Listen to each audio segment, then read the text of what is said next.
Hola amigos, hola amigas, muy bienvenidos al primer capítulo del podcast Empresa y Legado. Y hoy tenemos una tremenda invitada. Anne Traub está hoy con nosotros, cuarta generación de Cecinas Yanquihue. Hola, ¿cómo estás? Muchas gracias por esta invitación y qué honor ser el primer capítulo de tu podcast, que seguro vendrán mucho más por delante. Pues muchas gracias a ti por aceptar la invitación. De verdad, un gusto conocerte, hablar contigo, entender un poco de la historia, de todas las cosas que estás haciendo, no solo en el ámbito empresarial, también en el ámbito social. Y además tuviste un nombramiento muy importante hace pocas semanas, así que no sé si nos puedes contar un poco de eso. Sí, así es. Hace un poco más de semanas, ya ha pasado el tiempo, hace un par de meses fui elegida presidenta de la Asociación de Empresas Familiares de Chile, que es una organización que lo que busca es fortalecer el rol de la familia empresaria dentro del país, como bien lo dice su nombre, pero que también tiene varios ingredientes bastante especiales que lo hacen ser una mezcla entre, podríamos decir, un gremio pequeño, pero lo más importante, un lugar donde ir a ser buena comunidad, comunidad sana, comunidad que trasciende. Y esto pasó efectivamente hace un par de semanas, estoy súper contenta, decir que soy la primera mujer, además, que preside la asociación, vengo de provincia, como tú muy bien lo dijiste, soy cuarta generación ya de una familia empresaria con tradición sureña. Mi familia es de Yanquihue, mis papás siguen viviendo allá, mi abuelo nació y criado en la zona, mi bisabuelo, que fue el primero que fundó, que puso los cimientos en esta empresa familiar. Así es que para mí es un honor venir además de un mundo más social y poder representar a las distintas familias empresarias que forman parte de esta organización. Oye, Anne, pero déjame ir al principio, porque ¿cómo es eso? Una mujer, primera vez, liderando una asociación de empresarios familiares o de familias empresarias, como dijiste tú. Ahí ya hay algo que es disruptivo, que no es lo habitual. ¿Cómo pasó eso y qué ha significado para ti ser mujer y representar a las mujeres en este mundo que a veces es un poco patriarcado, que no es una tradición quizás donde las mujeres estén ejerciendo el liderazgo? Mira, yo creo que los tiempos ya van evolucionando. Creo que las mujeres nos estamos ganando o nos estamos visibilizando también para ocupar puestos de alta dirección o puestos de gerencias importantes. Creo que es algo que se ha venido dando. Es cierto, hace poco salió en el Mercurio una encuesta a empresas, perdón, que están abiertas en bolsa y no hay tantas mujeres ocupando puestos de directorio, pero sí se ha ido avanzando y creo que tiene mucho que ver con los cambios culturales que se van dando. Cuando las mujeres participamos en espacios importantes de toma de decisiones, ya se ha ido probando de que somos un gran aporte tanto en los contenidos, en la parte técnica, la parte estructural, como también en aportar ciertas habilidades que, bueno, los hombres no tienen, las mujeres tenemos y así. Y para mí, llegar a la presidencia de la Asociación de Empresas Familiares, la verdad es que ha sido un regalo. Lo he tomado más allá del género, con mucha responsabilidad. Me acompaña un equipo espectacular. Todo mi directorio, para mí, de verdad, que siempre lo digo, son los mejores copilotos que la vida me pudo haber regalado. Son personas súper generosas, súper compañeras, que están muy presentes. Y el resto de los socios, la verdad es que lo ven, yo creo que como algo distinto, algo novedoso. También hay que decir algo que yo repito mucho en las entrevistas o cuando hablo en público. También las mujeres, para poder optar a cargos de alta relevancia, tenemos que estar bien formadas. O sea, para mí, quizás hay personas que les resulta más natural, pero para mí el rigor, la formación técnica es tremendamente importante porque a través de esa vía yo logro las convicciones. Oye, Anne, ¿y qué te gustaría dejar? Porque cuando uno llega a un lugar, uno tiene una visión. Siempre hay como a veces un gap entre lo que uno ve que se está haciendo, cuando uno postula algo y dice, oye, yo quiero transformar algo. ¿Cuál es tu sueño? ¿Qué te gustaría dejar? ¿Qué rol crees que tiene que jugar la asociación en la sociedad? ¿O cómo te gustaría transformarla? Mira, es una buena y profunda pregunta, Felipe. Porque cuando uno acepta este tipo de desafíos, también los acepta poniéndose una hoja de ruta de por medio. En el fondo uno toma este desafío, uno acepta este sueño, pero para que este sueño vaya convirtiéndose en realidad, ¿no es cierto? La verdad es que yo creo que hoy día la familia empresaria juega un rol súper importante en lo que está pasando en el país. La familia empresaria, por un lado, es la primera productora de empleo en el país. O sea, el empleo se genera principalmente a través de la familia empresaria.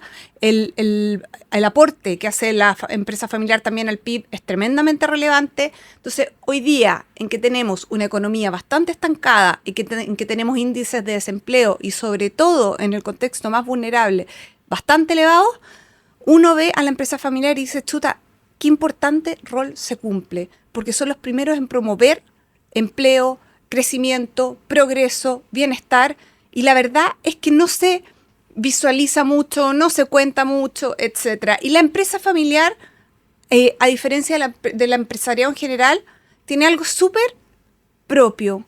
Tú aquí te relacionas con los dueños, con quienes crearon o quienes han heredado estas empresas, estos patrimonios, y son personas de carne y hueso. Cuando nosotros nos juntamos en la EF, nos juntamos con quienes son realmente, no son los RUT, no son los vehículos a través de los cuales se llevan a cabo las inversiones. Tú estás con personas, me con encanta, personas naturales. me hace vibrar con lo que me estás diciendo, pero mira, aquí nos está escuchando gente que quizás no está tan cercano a la empresa necesariamente, y tú hiciste una distinción que me parece bien particular. Dijiste, en algún momento me hablas de familia empresaria, no solamente de empresa familiar, sino familia empresaria. ¿Qué significa para ti ser parte de una familia empresaria, en tu caso, cuarta generación? ¿Qué implica? Porque no es solo patrimonio, además hay valores, hay formas de ser, hay impacto social. ¿Qué es para ti ser parte de una familia empresaria? Mira, es mucho más, efectivamente, es lo que tú dices, que lo esbozaste un poco de pasada. Cuando tú formas parte de una familia empresaria, lo primero que tienes que tener en consideración, y sobre todo, por ejemplo, en mi caso, que somos una familia de provincia, es que hay mucha gente que te mira y que te admira. ¿Por qué?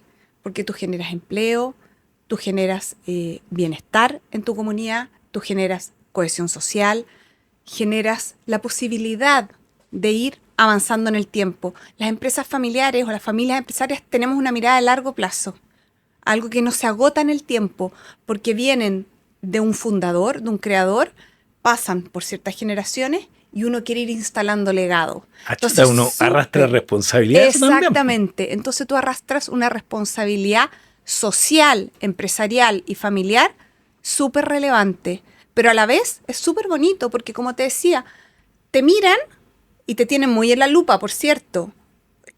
Hay cambios en la administración de las empresas familiares y siempre hay gente que les genera ruido de la comunidad, yo siempre digo el club deportivo, que se les aporta la camiseta. O sea, siempre cuando hay rotación o empieza a profesionalizarse la empresa familiar, hay ruidos comunitarios, que son súper naturales y es parte del crecimiento, es parte de poder seguir sosteniendo las estructuras. Pero lo más bonito que genera, para mí, es el aporte al entorno, el aporte a la comunidad.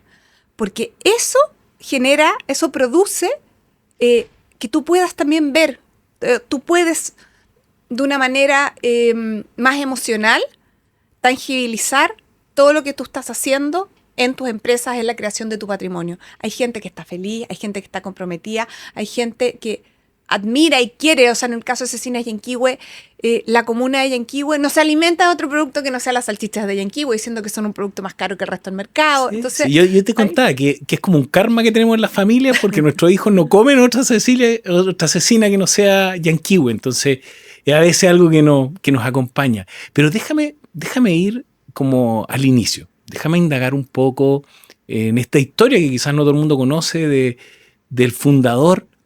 ¿Cómo nace la empresa? ¿Cómo se forman los inicios? ¿Cuál es la historia que hay detrás? Porque es muy bonito lo que dijiste. Detrás de una familia empresaria o de una empresa familiar hay una historia, hay un presente y hay un futuro, hay un legado. Pero, ¿dónde empieza esta historia? Sí. Mira, en 1914 partió mi bisabuelo con una pequeña carnicería donde vendía embutidos.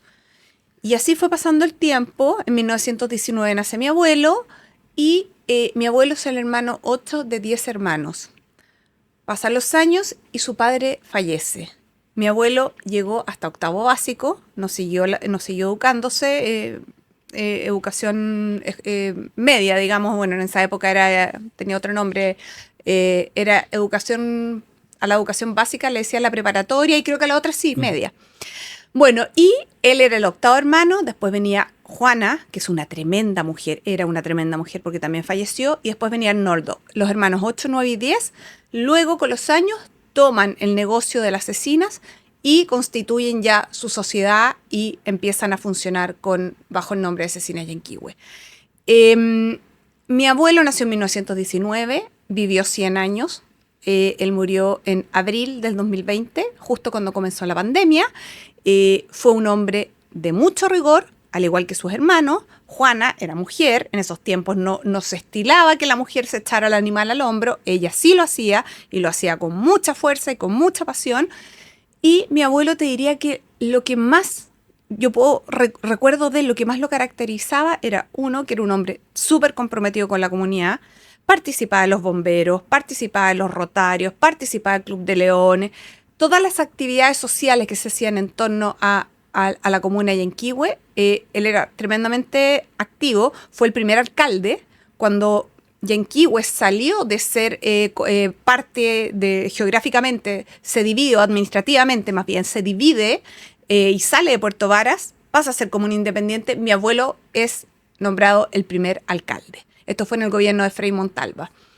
Y bueno, en esa época el rol que jugaba el alcalde era un poco distinto a lo que pasa hoy.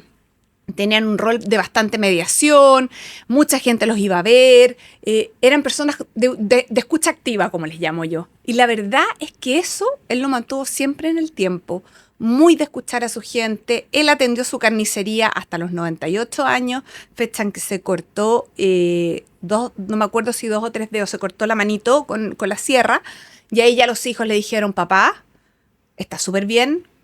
Nos encanta tu ritmo, tu pasión, todo lo que tú le impregnas a la compañía, pero ya es hora que al menos en la motosierra no te sigas desenvolviendo.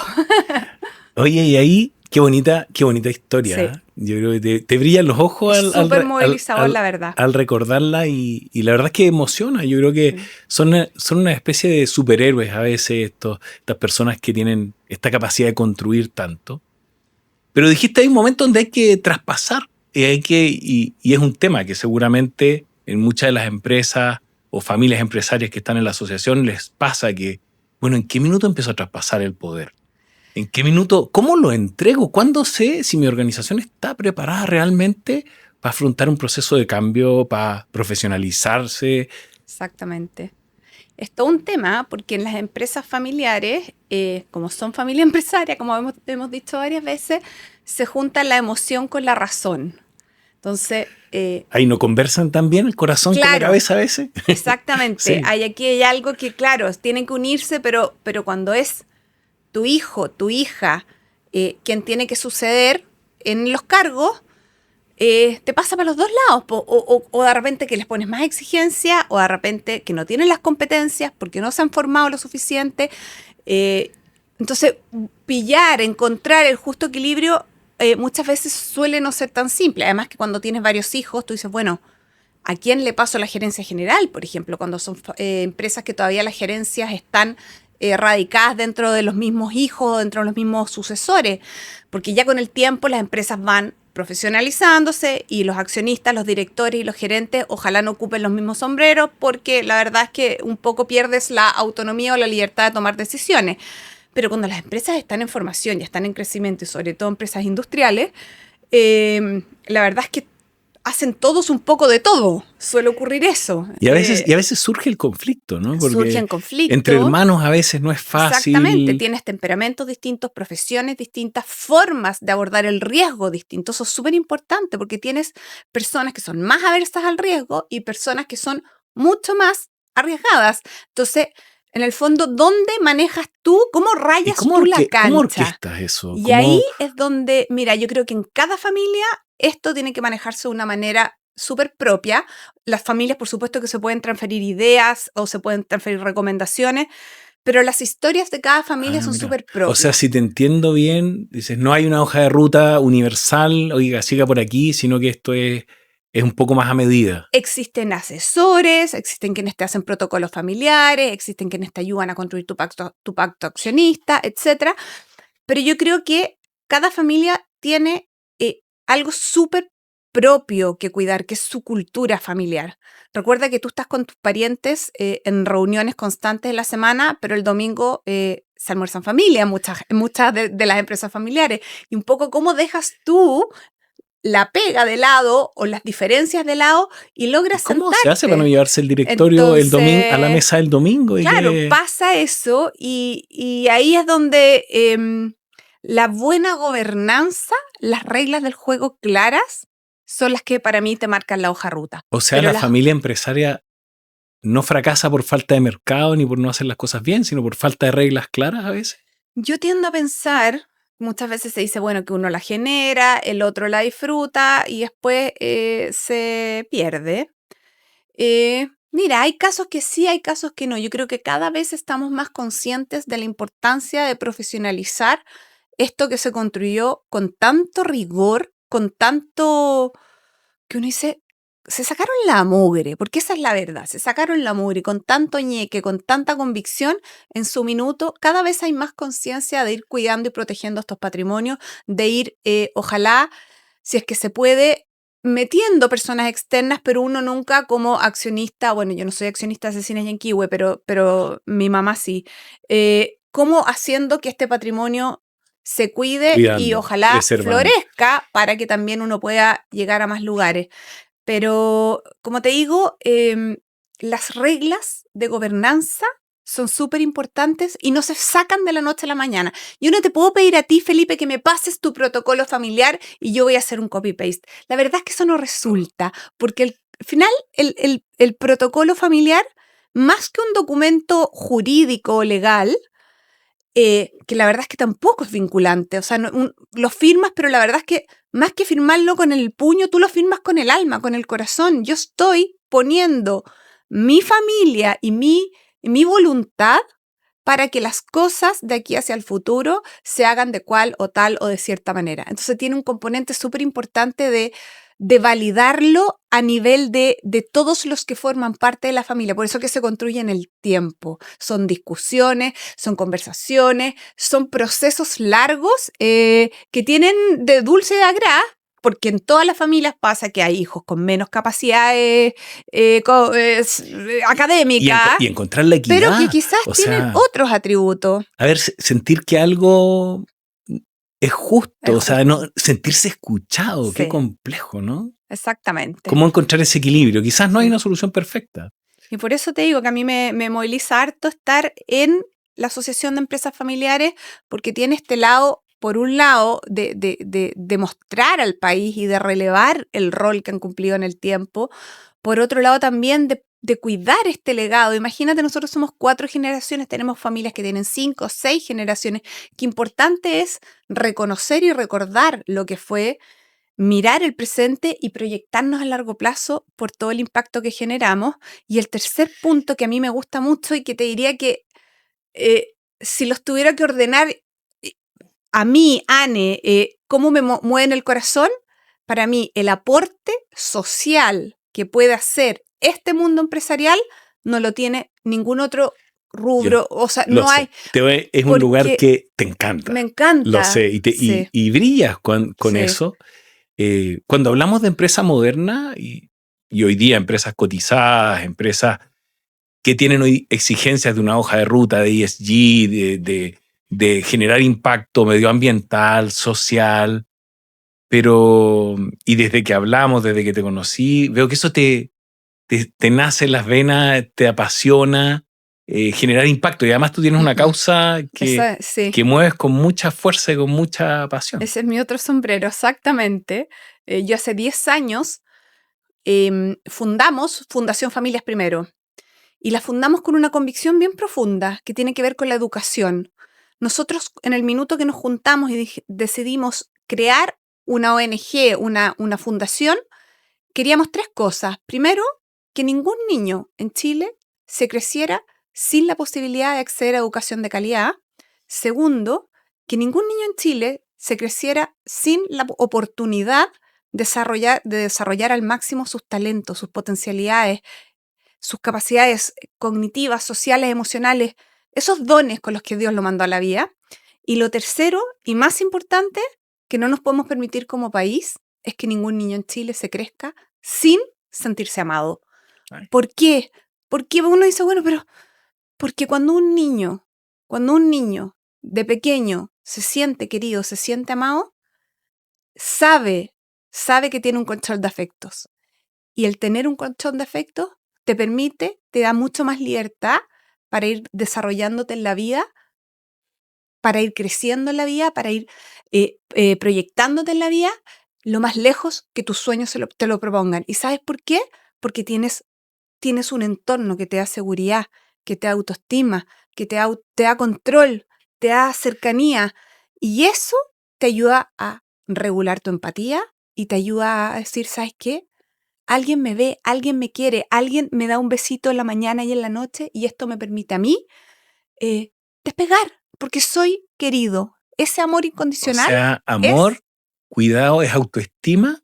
Y si te entiendo bien, autoestima es fuerza, es voluntad, es Tal capacidad cual. de hacer cosas, es resiliencia que Mucha necesitamos. Yo resiliencia. estoy seguro que has visto historias preciosas y que tienes Sí. alguna que Sí. contarme de la que te sientas orgullosa que han hecho en estos años. Más que historias preciosas, son resultados que uno dice vale la pena jugársela por la educación y sobre todo, más que la educación, son los afectos, los vínculos, estas herramientas que los padres necesitan para poder transmitirle a sus hijos todo el amor que está dentro.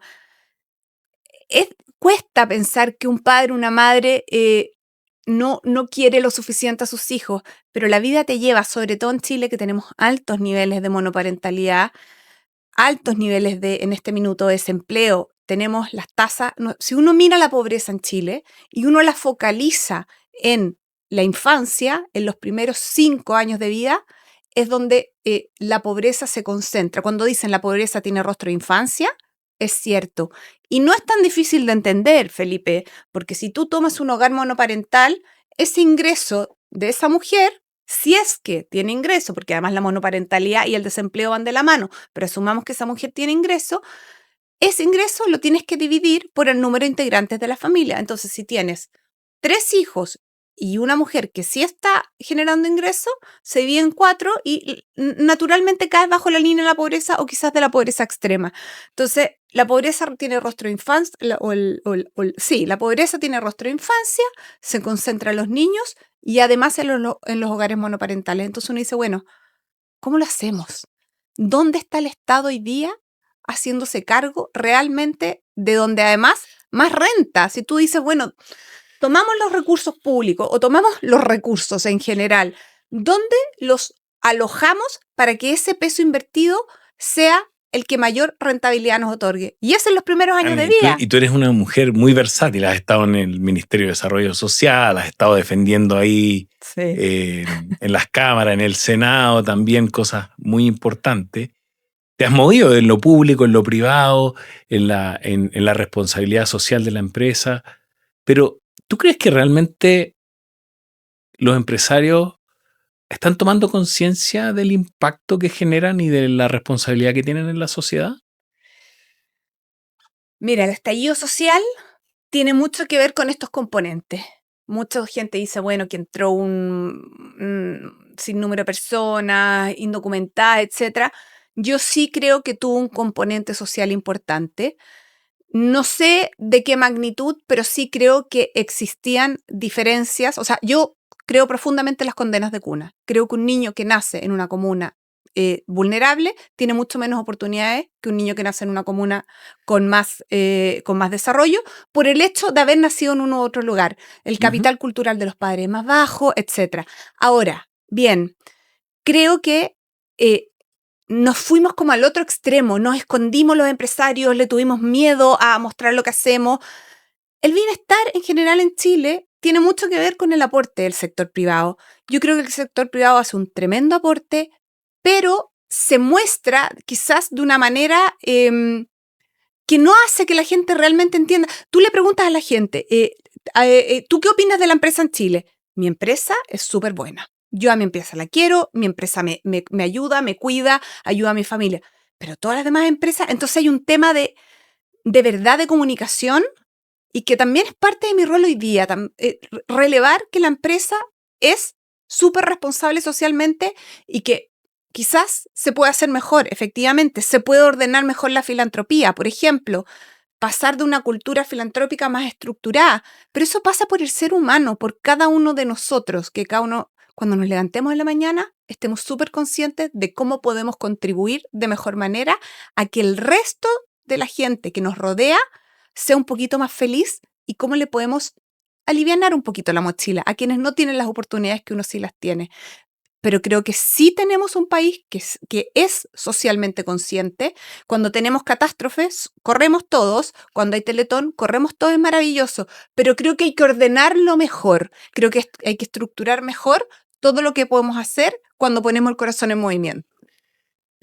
Tremenda, ¿qué te voy a decir? O sea, estás cambiando un viejo paradigma de que la responsabilidad de la empresa es generar EBITDA, generar beneficio y decir no, la empresa es mucho más que eso. Y la familia empresaria lo lleva en la piel con mucho más facilidad. Claro. Tú me decías algo de, soy de provincia, lo decías también de una forma que uno dice, es que los que hemos vivido en provincia sabemos que quizás se percibe más fácil el impacto de cuando se hacen las cosas bien. Exactamente. De verdad ha sido un gusto escucharte, Anne.